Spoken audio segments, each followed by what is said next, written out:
Hello, ladies. Leon Trotsky here, bringing you a little taste of the revolution. Battlefield Backgammon 2. You know how we do. And today I want to talk to you a lot about defensive tactics. And we'll start it off with a nice little untraced RPG shot. Bam! That pilot kind of set it up for me, though. I'll give all credit to the pilot. But we're, playing on one of my favorite maps ever. Not ever, but definitely one of my favorite maps that I've been playing a lot lately. So it is Valapariso. And I don't know what it is about this map, but it seems to be a lot easier for me to find games on this late at night, which is usually when I play. So that is why I seem to play it a lot. And it is very enjoyable. But if you don't already know, the Taste of the Revolution means I found a new account and I'm starting over.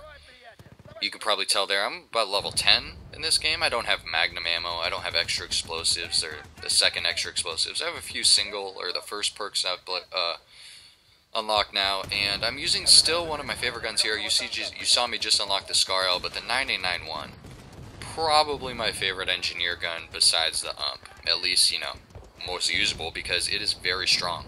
It does have the 20 round clip, so you got to be a lot more accurate, conserve your ammo, know when to use it, know when not to use it. And you'll see a few good examples of that here. And I just creep on people and find little bush monsters that seem to be camping. You got to be very observant. I know somebody jumped out in the back there, and you'll see a few fails here. And when you have only 20 clips in your gun, you will see times when it's very important. The little actions that you take will decide a lot of things about a simple death that you have because you didn't reload at a certain time or you didn't pistol somebody when you could have. Different stuff like that, having to reload the RPG. You saw me have to go in and repair tool that tank down to the death. And now I know a couple guys are still around here because I didn't get the kill. So you just got to be observant everything that goes on. And look at this, something simple like that, not holding down the trigger the entire time while I spray in between, and that little break allowed me to kill both those guys. Had I sprayed the whole time while I panned between both enemies there, I probably would have died. And this is one of the important things of why I decided to rank up the engineer kit first, is because the AT-4 is so much more deadly against these slow-firing helicopters. Even if they have smoke, I mean, it's really hard to get them with the RPG. You saw me do it there once, but you can see those shots with the RPG just end up going a lot lower.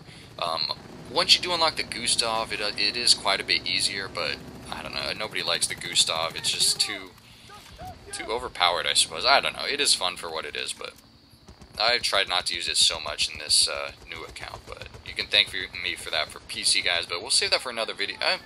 Well, PC, I can understand where they're coming from with the Gustav thing, because there's a lot more players on there, and if a lot more people are abusing one thing, it becomes a lot more obvious things that are very unfortunate, but we'll save that for another video. Let's talk about tactics here today.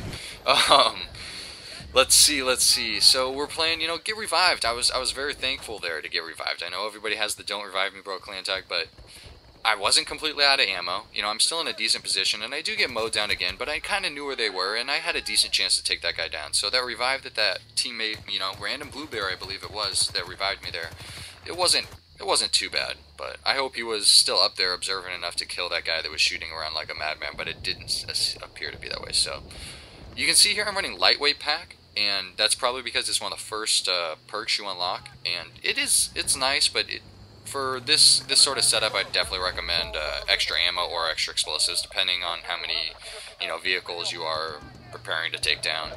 And this is the big difference in not running the second extra explosive kit. You see there, it takes 3 rockets to take that down, whereas had I probably had extra explosives on, it probably would have been 2 RPGs. No 2 AT-4s would have taken it down. I think an AT-4 to the side or the back does almost 60 damage or something like that. So it's just one of those things that it'll eventually just make you more deadly on the battlefield, like I've said before. And I think that's the biggest experience that I've had going through this, is just, taking away certain things and then adding them back. It just trains you to be a lot better. And so I think that's what DICE may have been going for with the initial development of this game. And, how people complained about the classes and everything. I think it does make sense, just getting people accustomed to the way Battlefield should be played, or should be played successfully, not to say the least. People are going to get a lot less points if they're just sitting in the back with a sniper rifle, scoping it up, or only killing people with Gustavs or something like that. They're just, not going to have the full experience, and that's too bad for them. Anyways, so a big thing about playing defense is, sticking away from where your team is and just knowing to spread out in different times not to get held down, because a lot of very good attacking teams and very aggressive attacking teams will figure out ways to essentially spawn trap the defending team by moving in tanks, getting helicopters, and just getting 1 or 2 guys in to plant maybe, and then set up a spot to get a line of sight on the bomb site. That's usually a good attacking strategy. So as a defender, you really have to think of ways to counteract that, and the best way is to spread out and be prepared to take down any vehicles, because most maps are vehicle oriented.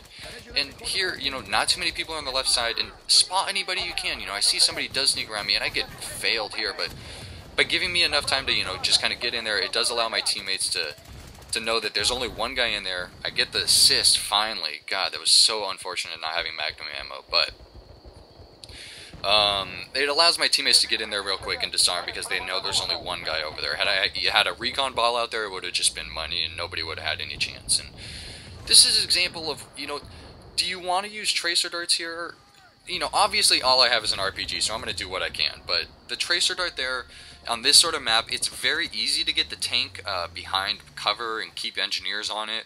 At the same time, it does get them paranoid and make them scoot back and not come in. So it's a hit or miss. I personally enjoy the AT4s are getting up there with an explosive, C4 or something like that with an assault or recon kit. And here you see me jump on top of the bomb site. That's a thing I like to do if there's somebody else that gets to the bomb site before me. Just jump in the way, so that if you're there first, the other guy's disarming already, or you have to hope he is, and just get in the way, so if anybody shoots at the bomb site, they're going to take you down first, and not the guy that is obviously disarming first. Very important tactic there, and I get a great hand grenade kill, pick up off of my assist with my 9A91, and it's just that kind of thing. Like, even if you're not getting kills, is still putting bullets in people. Like, technically on this map, my favorite classes to run is the AT4 extra explosives and both extra explosive upgrades. And this is the reason I don't play hardcore, is because I just would blast teammates in the face, because I get very nervous sometimes, but you guys probably know how that goes. And another thing is being attuned to audio signals, motion mines that are out near you, people call outs on the enemy team, stuff like that. Little thing here, there's no reason for me to go in front there. Look at this, I turn around and I get the guy. I turn on him, but I should have gone around, and I still got the other guy. I should have gone around the backside, because it didn't cut me enough time to reload there, and I would have mowed down 2 more guys and probably knifed somebody else or pistol somebody. So now I could have had a level 50 tags, but just one little action of me going forward through that door, oh, so frustrating. Little things that you got to remember. And I noticed now in other gameplays, I check that first and then I go around the other side, because people just go all over that left side. And defensively, I should have been blowing it up in the first place. So here we're just getting the hole. I finally unlock. What did I unlock? Extra ammo. I'm like, thank God I can just mow people down with this 9.91. Oh yes, level 6. I'm such a boss, almost a level 7. Can't wait to get to level 50. Yeah, right. We'll see how long I take this class, but I don't know. It's been a lot of fun so far, and this is just defensive strategies, guys. Defensive strategies. Scoot up. I saw when I spawned in that a bunch of my teammates were kind of pushed back there. I want to get a different line of sight on the bomb site, so that one teammate can't hold me down. We can just move up to the lighthouse where I know people camp out. Nice little double spray. Anybody scoot out from there, and pick them up with a pistol. No magnum ammo, you know how we do. So that was a pretty nice clip there. I thought it was going to be a triple when I first came around that corner, but I think somebody else picked him up. So I don't know. This thing here is just great. It was a great game. It was very enjoyable. I hope you guys enjoyed this as much as I did. I thought this was a great aggressive gameplay. And defensive strategies are just very important to spread out. Spread out and just cover as much ground as you can. Try and get as much line of sight on anything you can. Blow up as much cover in here, Probably would have liked that AT4, but we still get the win. I hope you guys enjoyed this gameplay. Let me know what you think in the comments below. Got a few more coming out soon. I hope you guys, if you want to check out more of this, subscribe to my channel for sure, because I will be posting quite a few more of these gameplays up. Try to get a few a week, so we'll see how that goes. 16-7. Final score. Get that ace pin on defense is always fun. Leon Trotsky, you know how we do. Keep it real, ladies. Till next time. Keep your panties on.